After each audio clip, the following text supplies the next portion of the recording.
सोमवार के दिन तू मेरे मंदिर के दरवाजे पर चौखट पर बैठ जाना, और दूसरा प्रतिदिन शाम के समय पर तू बेलपत्री के पेड़ के नीचे बैठ जाना। जो तेरी बेल वृक्ष के नीचे सेवा करने आए, जो शंकर जी के मंदिर में सोमवार को जल चढ़ाने आए, उसका जो पात्र जल चढ़ाकर जब वो घर लेकर जाए, उसके पीछे पीछे पात्र के पीछे पीछे तू जाना, और उसके घर में लक्ष्मी का भंडार भरकर आए। लक्ष्मी बेलपत्र के वृक्ष के नीचे तू विराजमान हो जा। उस बेलपत्र के वृक्ष के नीचे जो बुआरी लगाए, सेवा करे, चाकरी करे, एक बेटी को जैसे बड़ा करते हैं वैसे बेलपत्री के वृक्ष को जो बड़ा करे, बेलपत्री के वृक्ष का जो पालन करे, पोषण करे, उसकी संभाल करे, उस बेलपत्री के वृक्ष को जैसे जैसे वो उन्नति करे, वैसे वैसे उसके घर में समृद्धि बढ़ते जाए। उस जिसका खुद का मकान नहीं हो, खुद का मकान नहीं हो, किराए के मकान में रहते रहते जिंदगी बीत रही हो, खुद का नहीं, और बहुत दुख का जीवन चल रहा हो, बहुत कष्ट का जीवन, बहुत अपना खुद का कोई मकान नहीं, मान लो प्लाट है पर मकान बन नहीं रहा, या कोई प्रॉपर्टी अपनी नहीं बन रही, तो हम इस व्यासपीठ से कहना चाहेंगे कि एक प्रयोग अवश्य करिएगा, एक प्रयोग अवश्य। अपने आसपास के 5-6 बेलपत्र के वृक्ष देख लीजिए, अपने आसपास के नजदीक के 5-6 बेलपत्र के बड़े बड़े वृक्ष देख लो, या छोटे वृक्ष देख लो। उन 5-6 वृक्ष को धीरे धीरे उनकी सेवा करना प्रारंभ करो, उन वृक्षों को बड़ा करना प्रारंभ करो, उन वृक्ष के नीचे सफाई करना प्रारंभ करो, उन वृक्ष को जल देना प्रारंभ करो, उन वृक्ष को आप खाद देना प्रारंभ करो, उन वृक्ष की सेवा संभाल करना प्रारंभ कर दो, उस वृक्ष के नीचे बुआरी काटना प्रारंभ कर दो, झाड़ू लगाना प्रारंभ कर दो, उस वृक्ष के नीचे सफाई करना प्रारंभ कर दो। उस बेलपत्री के 5-6-7 वृक्ष को आप गोद ले लो। गोद लेना मतलब मैं इसकी सेवा करूंगा, मैं इसमें जल दूंगा, मैं इसके खाद दूंगा, मैं इसकी सेवा करूंगा, कुछ मत करो, बस केवल इस शरीर से उस बेलपत्र के वृक्ष की सेवा करना रोज प्रारंभ कर दो। 6 महीना इंतजार करना और 6 महीना लगातार सेवा करना, 7वां महीना आपका और हमारा, और बताना कि भोलेनाथ ने प्रॉपर्टी दिलाई कि नहीं दिलाई और आगे बढ़ा है।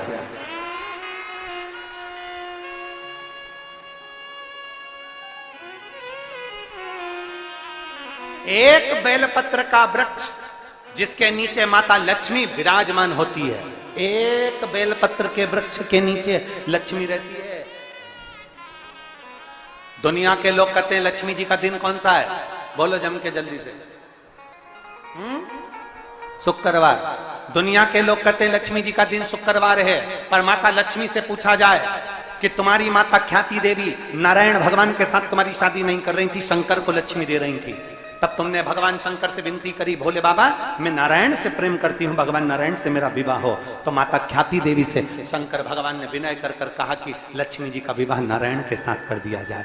भगवान नारायण के साथ जब लक्ष्मी जी का विवाह हो गया, तब लक्ष्मी जी हाथ जोड़कर बोलती हैं, बाबा मेरा विवाह नारायण के साथ हो गया, पर मैं आपके चरणों की सेवा करना चाहती हूँ, बाबा आप कृपा करिए कि मैं क्या करूं आपके लिए। शंकर भगवान कहते हैं, लक्ष्मी बस 2 चीजें कर दे, एक सोमवार के दिन तू मेरे मंदिर के दरवाजे पर चौखट पर बैठ जाना, और दूसरा प्रतिदिन शाम के समय पर तू बेलपत्री के पेड़ के नीचे बैठ जाना।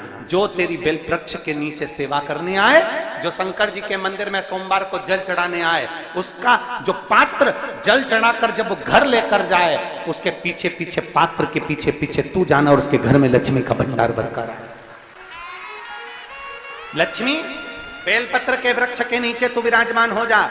उस बेलपत्र के वृक्ष के नीचे जो बुआरी लगाए, सेवा करे, चाकरी करे, एक बेटी को जैसे बड़ा करते हैं वैसे बेलपत्री के वृक्ष को जो बड़ा करे, बेलपत्री के वृक्ष का जो पालन करे, पोषण करे, उसकी संभाल करे, उस बेलपत्री के वृक्ष को जैसे जैसे वो उन्नति करे, वैसे वैसे उसके घर में समृद्धि बढ़ते जाए, उसके घर में वैभव बढ़ते जाए। ये शंकर भगवान माता लक्ष्मी से करे, भगवान शिव माता लक्ष्मी से करे।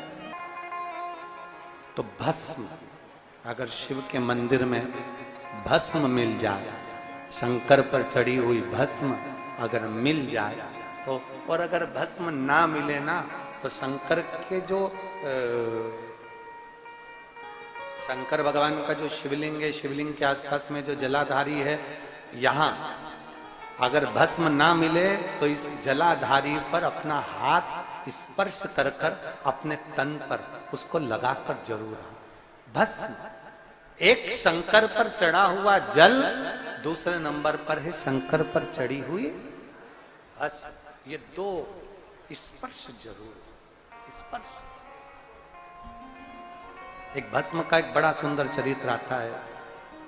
दूसरा, जिस भूमि पर बैठकर कथा सुनो उसकी रज को अपने मस्तक पर थोड़ा सा लगाकर अवश्य जाओ, वो जीवन का एक आनंद है। और शंकर के मंदिर में जाओ तो दो चीजें अवश्य लेकर आओ। पहला, शंकर जी पे चढ़ा हुआ, जम के बोलो, जल अवश्य लेकर आओ। क्योंकि जब तुम जल लेकर आते हो, पात्र लेकर आते हो, तो मेरा महादेव लक्ष्मी जी को तुम्हारे पीछे पीछे तुम्हारे घर तक भेज देगा। चढ़ी हुई बेलपत्र मत खाओ, लोग कहेंगे शंकर पर चढ़ा हुआ ये मत खाओ। हम इस व्यासपीठ से निवेदन करना चाहेंगे कि आप अगर दिल रखकर अपने बाबा से कहोगे ना, तो बाबा पर चढ़ा हुआ जो जल है ना, वो जल साधारण नहीं रहता। मेरा भोलेनाथ जब दुनिया को अमृत देता है तो तुमको भी अमृत दे देता है। दो चीजें कभी मत छोड़ो। अगर मंदिर में गए हो तो दो चीजें कभी मत छोड़ो। कथा में गए हो तो दो चीजें कभी मत छोड़ो। एक, कथा श्रवण करना। दूसरा, जहां कथा बैठकर सुनते हैं वहां की रज को अपने मस्तक पर लगाना। कथा सुनने के बाद आप यहां से जाओ, भले दरी बिछी है, आसन बिछा है, कारपेट बिछा है, उस पर अपना हाथ फेर कर उस रज को अपने मस्तक पर जरूर लगाओ। क्योंकि शिव पुराण में, भागवत पुराण में, स्कंद पुराण में, कुर्म पुराण में, नर्मदा पुराण में, लिंग पुराण में, नारद पुराण में, ब्रह्म वैवर्त पुराण में, जितनी भी पुराणे हैं, सब पुराणों में लिखा है कि जिस स्थान पर बैठकर हम भगवान की कथा को सुनते हैं, उनको याद करते हैं, जितनी देर हम उनको याद करते हैं उतनी देर वो परमात्मा उस स्थान पर बैठा हुआ रहता है। हाथ रखकर बोलना, शंकर भगवान से तुम्हारा रिश्ता कौन सा? शिव जी से आपका कौन सा रिश्ता?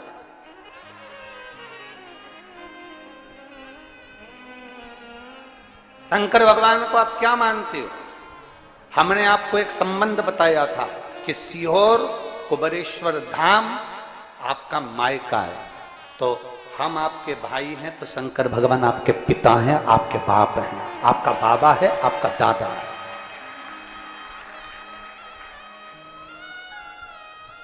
अब आपसे हम प्रश्न करें, उत्तर मेरी कुरुत की बहनें भी देंगी और मेरे जीजा उन भी देंगे और मेरी बेटियां और मेरे बेटे देंगे।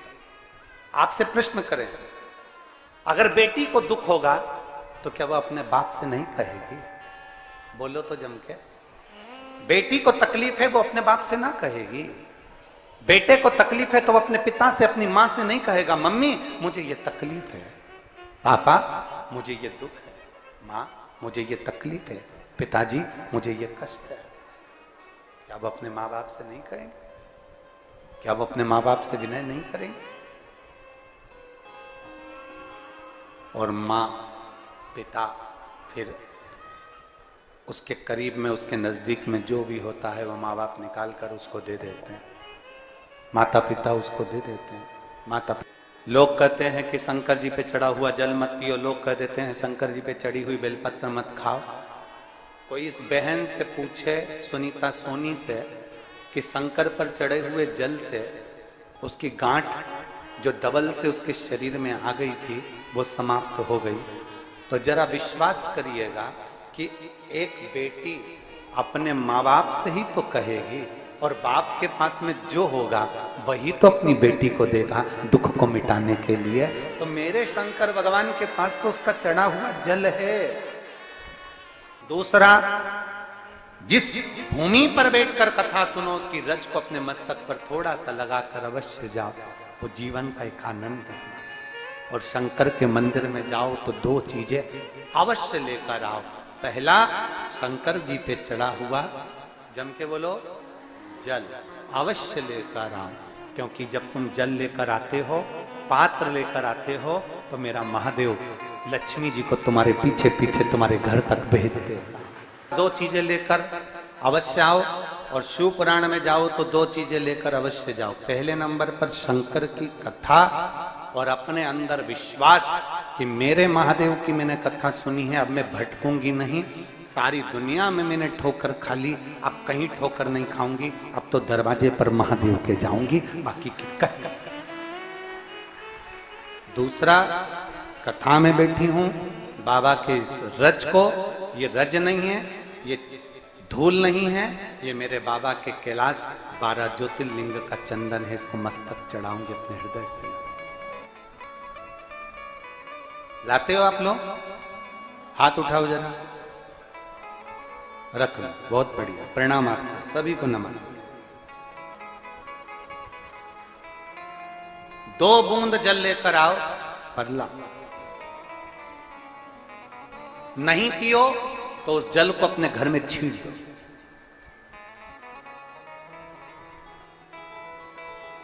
नहीं पी सकते, उस जल को छींट दो। सारे घर के लोग नहीं पी रहे, उस जल को मटके में डाल दो, हंडे में डाल दो। 2 बूंद जल हंडे में डाला, सब पी गई। आपको अलग अलग किसी को देने की जरूरत नहीं पड़ी, किसी को नहीं। हंडे में डाल दो, मटके में डाल दो, सब उस पानी को पीना रात।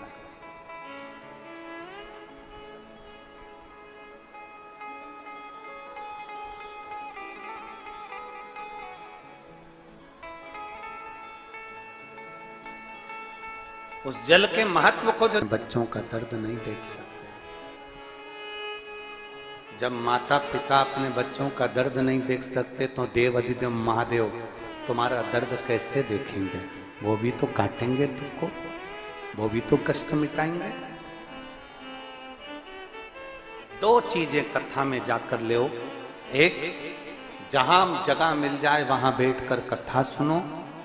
धूप लगे, पंडालों की इतनी व्यवस्था नहीं हो पाती है, पंडाल लगाने वाले, टेंट लगाने वाले टेंट लगा लगा के थक जाते हैं, तो अपने साथ एक छाता लेकर चलो।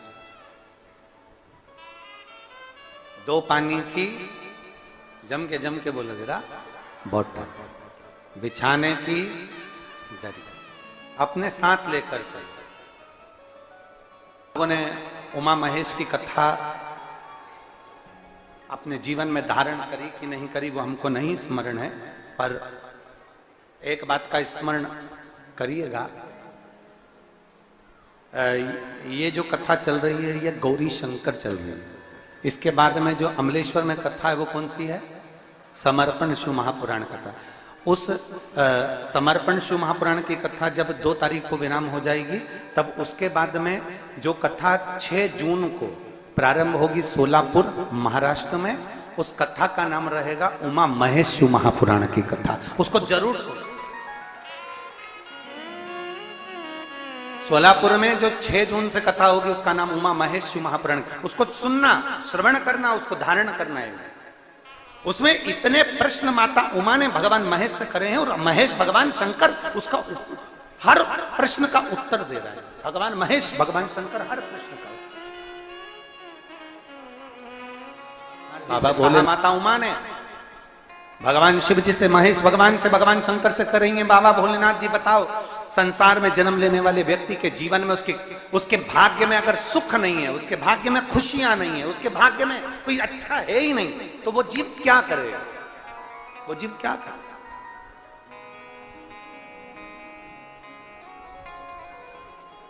भगवान शंकर कह रहे हैं, पार्वती,